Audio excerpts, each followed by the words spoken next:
And welcome back to EDH Deck Building. I am your host, Demo, and this is 10 cards you should be putting in your Commander decks, episode 22, starting out this week with Bone Dancer, 1 black zombie, 2/2. Whenever Bone Dancer attacks and isn't blocked, you may put the top creature card of defending player's graveyard onto the battlefield under your control. If you do, Bone Dancer assigns no combat damage this turn. Really interesting, really unique card. Again, it harkens back to the days when things were worded a little differently. So first of all, the attacking and not blocked thing is a little bit different than they do nowadays. It's not going to deal the combat damage. You really don't care about that. You care more about the ability, right? And of course, it also cares about the order of cards in your opponent's graveyard. It's going to take the top card from their graveyard and put it into play under your control. Still really good, though. I had just suggested this for the Carder Doomscourge deck that I did in my Underwhelming Commanders video, because I thought there's a deck where your opponent's creatures are going to be tapped all the time, so it'll be really easy for you to get in for damage, or for you to have a creature that is attacking and unblocked. Also fits in a Thantis deck for the same reason, because your opponent's creatures are going to be attacking all the time,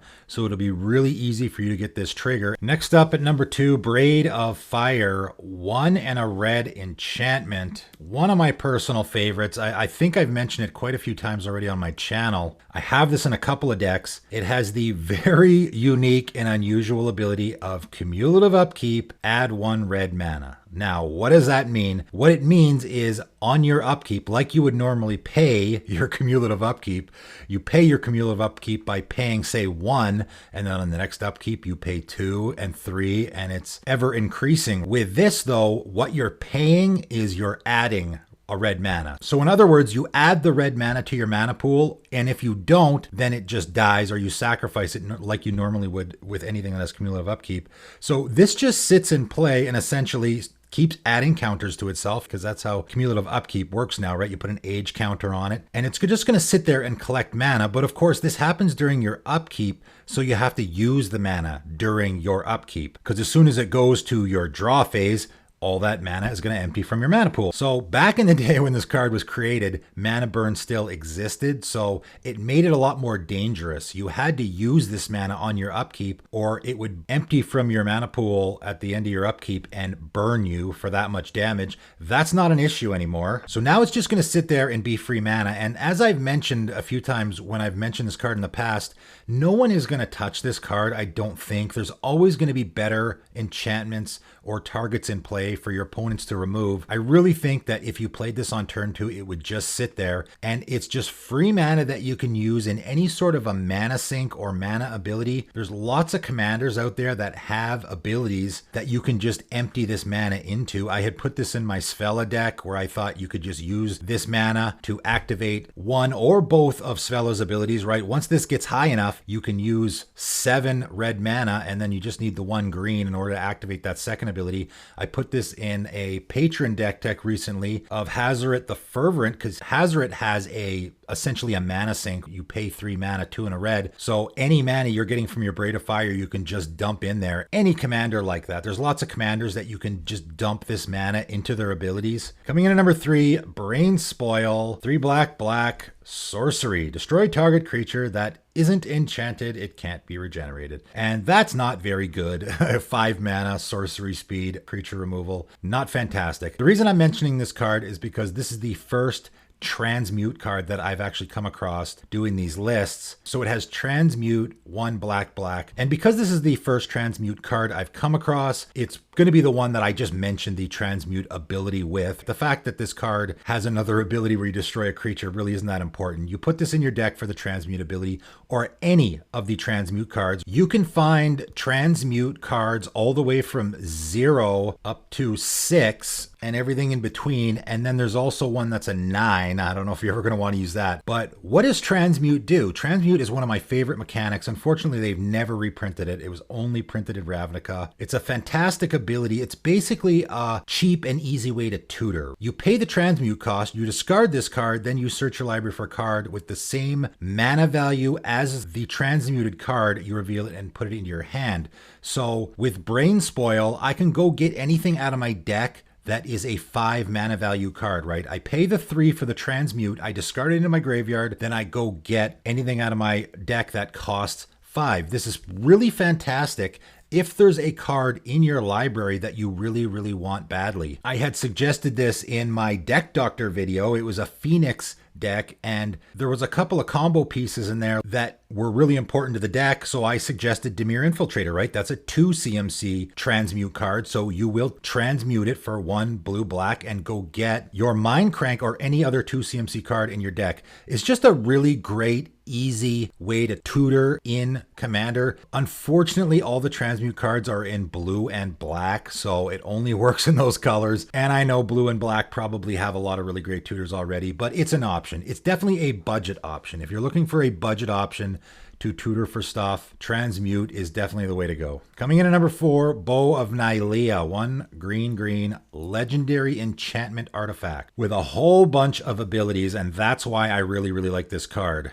Attacking creatures you control have Death Touch. So first of all, that ability on its own is fantastic. So any deck where you want to be attacking and connecting a lot, I've made several Tana decks in the past, and this has gone in all of them because it just makes people not want to block your creature. Also, Death Touch works really good with Trample, right? But the rest of the abilities are even better. 1 and a green, tap, and you choose one. Put a +1/+1 counter on target creature. That goes in a whole lot of decks. Or Bow of Nylea deals 2 damage to target creature with flying. Or you gain 3 life. Or you put up to 4 target cards from your graveyard on the bottom of your library in any order. There's just no way you're going to have this in play and not at least have a few of those abilities you want to use. This is a card that you can just throw in any deck and it's always going to be usable. You can just leave this untapped on your turn, and then it's about to be your opponent's end step right before your turn, and let's see, I'm going to put a +1/+1 counter on my creature because there's nothing else. Oh, wait a minute, my opponent has a Selfless Spirit in play.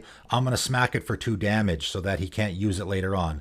Or maybe my life's getting a low, I'll pay 2 and I'll gain 3 life. Or there's some stuff in my graveyard that I want to get it back at some point, so I'll do that. The fact that there is so many options here, similar to Trading Post. Trading Post is another card that I think you just throw in any deck and you're always going to find lots of uses for it. I probably would put in a deck though where I want to be attacking, just because that attacking creatures you control have Death Touch is maybe the most important part of the card, so it definitely goes in a lot of decks that want to be doing that. Coming in at number 5, Brand of Ill Omen, and this is a really unusual one. 3 and a red aura, enchant creature, and it has cumulative upkeep, pay 1 red. That's not great. However, enchanted creature's controller can't cast creature spells. What a weird card. So what you're going to do is you're going to cast this, you're going to put it on an opponent's creature, obviously, right? And you're going to have to pay the cumulative upkeep. I mean, you cast this on an opponent's creature, and immediately on that opponent's turn, they can't cast creature spells. And then on your next turn, you pay 1 red, no big deal, and then they can't cast creature spells again. You really can screw someone over pretty hard with this card. It's very unique. How many cards are there in the game that are going to not allow one of your opponents to cast creature spells? You know, there can't be too many cards that do that, so I gotta give this a mention. Coming in at number 6, Break Through the Line, 1 and a red enchantment. Pay 1 red, target creature with power 2 or less, gains haste until end of turn, and can't be blocked this turn. I've put this card in a bunch of decks. I just think it's fantastic. The fact that it is a combination,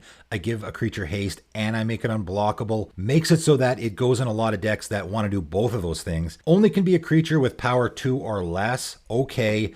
Again, Tana was a perfect fit for this, I think. I think this goes in a lot of Tana decks. You can give it haste as soon as it comes into play because you want to be attacking with it, you want to be connecting with it, and it also can't be blocked, so that works perfectly. It really goes in a lot of decks. Any deck that is going to be red, where you have a commander that wants to be connecting and has power 2 or less. There's a lot of commanders out there, a lot of partner commanders. So obviously the ones that aren't red, you partner with something that is red. Coming in at number 7, Breathstealers Crypt, 2 blue and a black enchantment. If a player would draw a card, instead they draw a card and reveal it. If it's a creature card, that player discards it unless they pay 3 life. So again, very unusual, very unique card. Similar to Zur's Weirding that I had mentioned before. There's a lot of things things going on here, obviously, just like with Zer's Weirding. First of all, everyone has to reveal everything they draw, so that in itself is a very powerful effect. It hates on creatures. Basically, every time your opponent draws a creature card, they're going to have to pay 3 life if they want to keep it. For you, I don't know, maybe you're playing in a deck where you want creatures in your graveyard, right? That's where I think this card really shines. Yes, you can put it in a deck where you just want to be hating on other people's creatures and you don't have a lot, but also maybe you're playing in a blue-black graveyard deck where you want stuff in your graveyard. And we know there's lots of those. You know, Cedrus the Trader King comes to mind. It gives each creature card in your graveyard unearth 2 and a black. So you draw a giant creature that you don't want to cast and you just forgo paying the 3 life. You have the option. That player discards it unless they pay 3. So you just, I'm not going to pay the 3, and you chuck it in your graveyard, and then you get to unearth it for 2 and a black with your Cedrus. So I think works great in that deck. Works really good in any deck where you want to be putting creature cards in your graveyard, right? Coming in at number 8, Brine Shaman. Another really unique one. 1 and a black, human cleric shaman. For some reason, this guy is both a cleric and a shaman. It's a 1/1. Tap, sacrifice a creature. Target creature gets +2/+2 until end of turn. And this one's really unique. 1 blue, sacrifice a creature, counter target creature spell. Very unusual, very unique card. So obviously you want to be playing this in a deck where you are sacrificing creatures a lot. It's got to be in a Dimir deck, right? This is a blue and black card, so it's got to be in a deck that has both blue and black.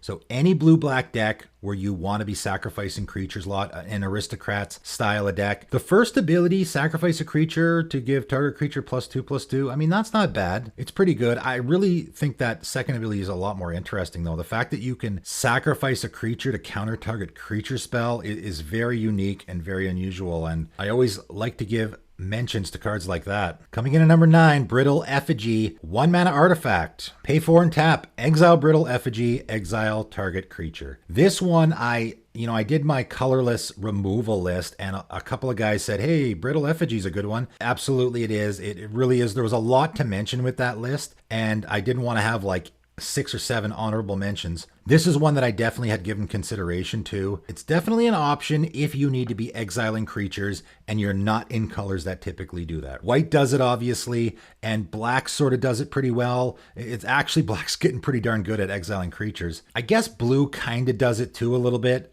But if you're in a color, I guess mostly green and red, that is going to have issues exiling creatures, even a mono green deck probably doesn't really deal with creatures as well at all. So maybe you give this consideration just as an option to deal with creatures in your mono green deck. And coming in at number 10 today, Bring to Light. 3 green and a blue sorcery. It has Converge. Search your library for a creature, instant, or sorcery card with mana value less than or equal to the number of colors of mana spent to cast this spell.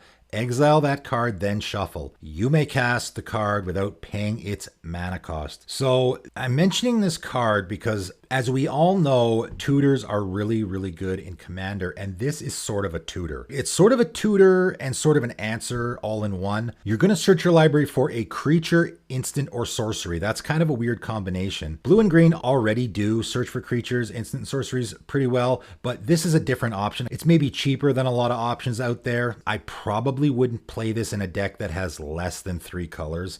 I've put this in a Bant deck before, I believe. So 5 mana, I go get any creature, instant, or sorcery with mana value 3 or less from my library and cast it for free. That seems pretty good. That seems like pretty decent value to me. Again, for me, I'm using this mostly as a answer, like I need to go get something out of my library to fix a situation that I'm in. It is a tutor option in Commander, and those are always going to be good options. Probably going to be better the more colors you play though, right? If I'm playing a 5-color deck, man, I don't know. How do you not put this in a 5-color deck? You just pay all 5 colors and then go get any creature, instant, or sorcery, 5 mana value or less, cast it for free. That seems pretty darn good. So that is it for today. That is 10 more cards that you should be putting in your Commander decks. And if you are thinking of purchasing any of these cards, give my TCG player link a click. It helps support the channel. But that is it for today, and thank you for tuning in.